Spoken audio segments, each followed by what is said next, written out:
So I feel like I should start the show with a sports topic that began with a short athletics story, but gave rise to bigger thoughts. And so the title of this article is "What's the Best Way to Deal with Nick Saban's Fiery Coaching? Alabama Football Players Explain."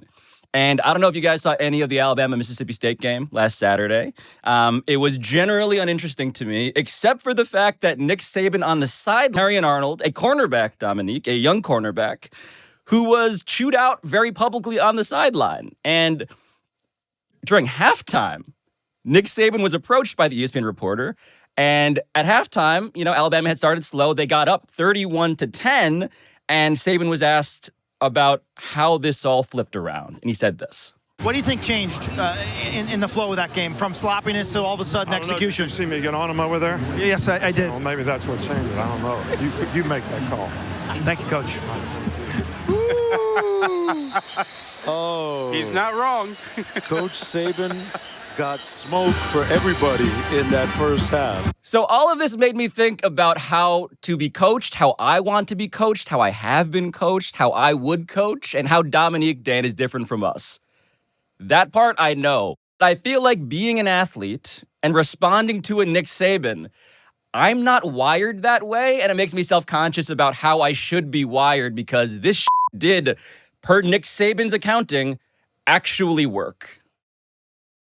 Well, I mean, accepting Nick Saban's accounting is your first mistake, and assuming that all athletes like to and respond to coaching like that is your second mistake. I'm shocked that you didn't show the Trent Dilfer outburst from the weekend ago, where he's flipping out on his coaches also for making a mistake, a substitution mistake or something like that. So I think many athletes respond to that. Many of them don't. It's probably overrepresented in sports, people who can respond to that type of coaching, but I think a lot of coaches justify it by saying that they're pushing buttons. And I wouldn't say that they're wrong. You're pushing different buttons to try to get a reaction out of a player that is potentially not engaged or not focused. So maybe it works sometimes, maybe it doesn't. It's not the way that I feel like I respond. I think I retreat back when someone yells at me like that. That doesn't make me want to get more locked in.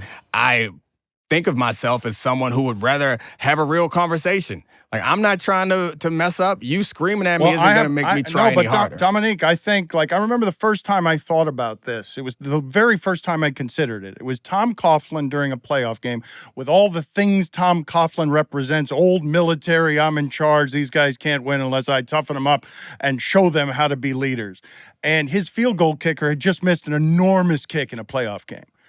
He felt bad enough, I assure you, without Tom Coughlin coming over and just lighting him up. And I looked at it, I'm like, that's not coaching. That's Tom Coughlin just feeling better about wanting control over things, and he's just feeling rage, and he wants to get it out, and that guy's consuming it. I don't think that you would respond to that. I'm not sure you would want your children coached that way, that you would want them treated humanely and humanly. But I also think that the ego of the position leads Nick Saban to believe, no, I got the better result because I yelled, because I made that player tougher. And I would say to you, and you can lose them just as quickly that way, because that is not a caring ally that you see now that's coming up with the Mike McDaniels of the sport, where they're like, no, how can I be a caretaker and an assistant and an ally and an administrative assistant? How can I be someone who just helps you?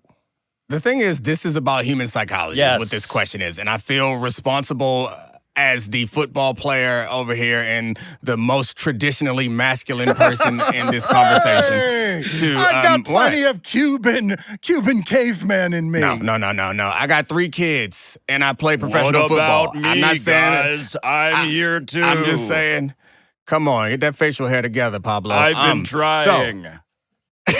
As the most traditionally masculine person here, I think that we would not be correct. Being traditionally masculine is not a compliment. I said as the most traditionally masculine. Sorry, my third eye was closed. It was extremely closed there. This is a compliment. My bad. It is a compliment.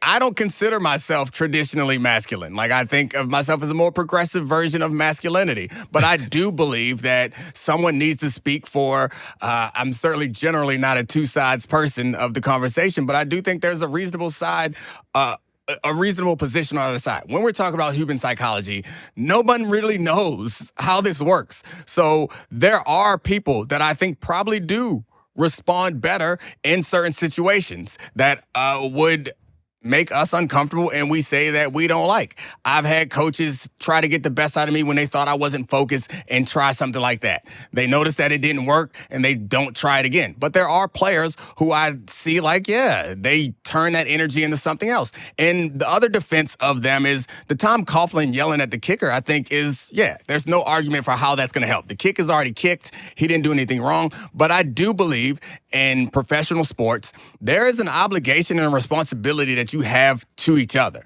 So if someone flips out on a player on a pro football team, I would say don't do that. That's not cool. You're showing them up. But if this is a continuation of someone who is not participating in practice, not paying attention in meetings, and then they make a mistake that's directly tied to that, like I do think that part of that is letting them know that what you're doing is not just letting you down.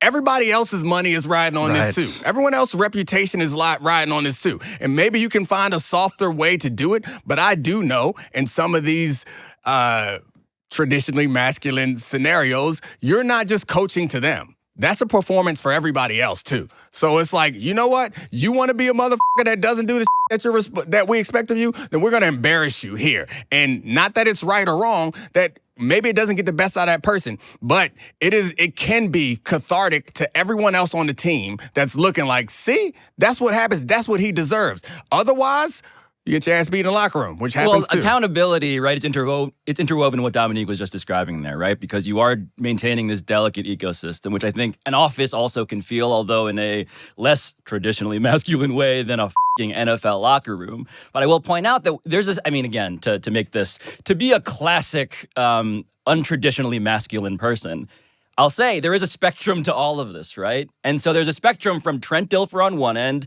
to even Nick Saban somewhere maybe like, not on the other end, but somewhere in the middle. Because Terrion Arnold, the cornerback in question, said post-game, quote, I feel like I have a relationship with him to where he knows I can take coaching like that. It's hard coaching. When you choose to come here, you never know when he could chew you out. But people always say, you should be worried when he's not saying something to you. Now, look, in that power dynamic, and we should also distinguish between college and professional, right? There's a power imbalance inherently. But what I'm hearing is that every coach, every teacher, every parent, every motivator is kind of like a locksmith. And they're trying to figure out, okay, what's the combination to this safe? How do I pick this lock, even if they don't want to give up the thing inside of them that feels like potential? And I know for me, Dan, this is why I introduced this topic the way I did. I know that the way that I have been motivated, coached up, elevated, is different from the way that Dominique has explicitly asked from his actual producers, doing our job in our business. Like, I, in that way, am objectively softer in a way that's shameful than him. I've told the story before of going in to ESPN, and the former athletes were amazed, shocked at the insecurity in the room because it gets weeded out. It cannot be in a locker room. Just simply shocked that anybody would get in their feelings about being yelled at once. But you bring up Nick Saban, and in his defense, Ricky Williams was always an artist trying to work within the restrictions of the Army.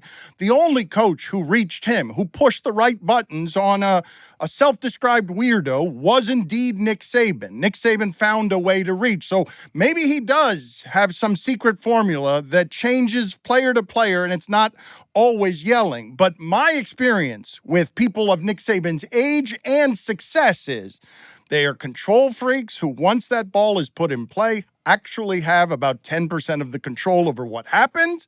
And when they lose or lose publicly, they appear like they want to show others they're in control. When they're college kids, they're going to make mistakes. And I think they're obsessed with control. I think Nick Saban has been rewarded at every turn for that control. And I'd ask Dominique, what percentage of coaches do you think really knew and understood the human being well enough to know, no, I can yell at Dominique Foxworth. No, I can't yell at Dominique Foxworth. I think that's their job. I think they do know. There's certainly, it's impossible to say one coach is never actually angry. He's always performing anger. But I think all coaches probably do lose their cool sometimes, and it's a genuine reaction. I also think that all coaches sometimes don't know what else to do, and they're like, all right, maybe I can fire this person up. It's not golf where it's about being incredibly focused and locked in, where a spike in your adrenaline is going to be bad. It's football, so it probably does help sometimes to, like, fire somebody up in whichever way you can. So, like, I do find myself defending them in that place. I wouldn't like it. I don't need it. But there's no formula. I think the formula that you're looking for is just about care. And the idea that some players feel like it's okay when certain coaches yell at them is also how, like, I imagine your parents have yelled at you and maybe even hit you growing up.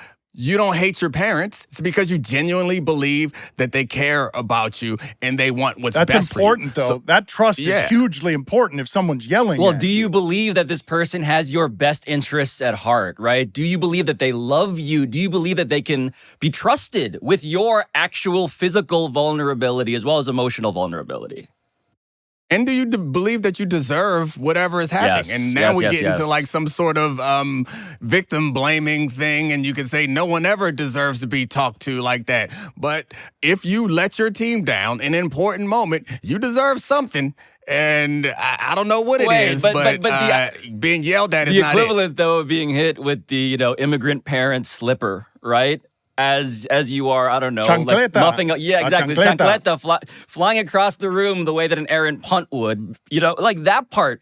It does. Yeah, sorry, Pablo. I thought that we were clear about this. Is they're different things. Like dropping a punt, like trying your best and making a mistake, like the Tom Coughlin thing, a guy missing a kick.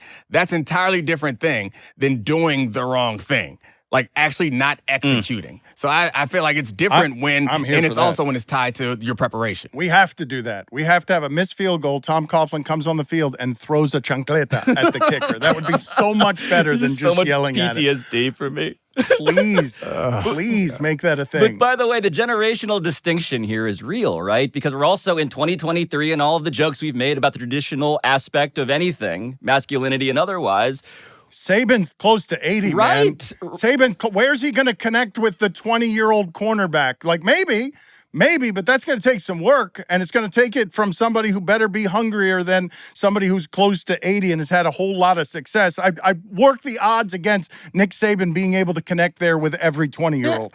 I disagree with you. I think Nick Saban is not an just random 80-year-old man. Nick Saban is someone who has built up a tremendous amount of respect and cachet. And I think Nick Saban has a better chance of connecting with a 20-year-old cornerback than, frankly, I do as a 40-year-old former cornerback. I think when you show up there, the relationship dynamics and the value that he offers you is so clear, and his track record is so clear that, Nick Saban yelling at me, and then I look at the history of players that he's yelled at and what's happened with them, it's a whole different scenario, I think. And assuming that throughout the week and throughout the year, he's also doing the things, and at least that I've heard from players who play with Nick Saban, is that he does, for the most part, try to do the things. He's not Dabo Swinney, who says that players don't deserve to get paid. He's, at least in the last decade or so, been someone who said that players should get paid, and appears as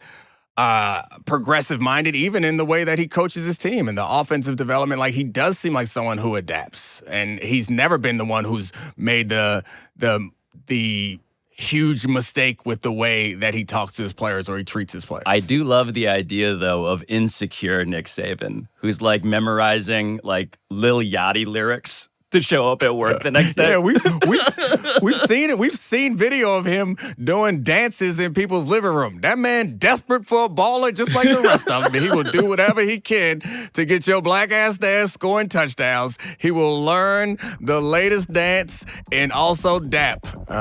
It's so sad.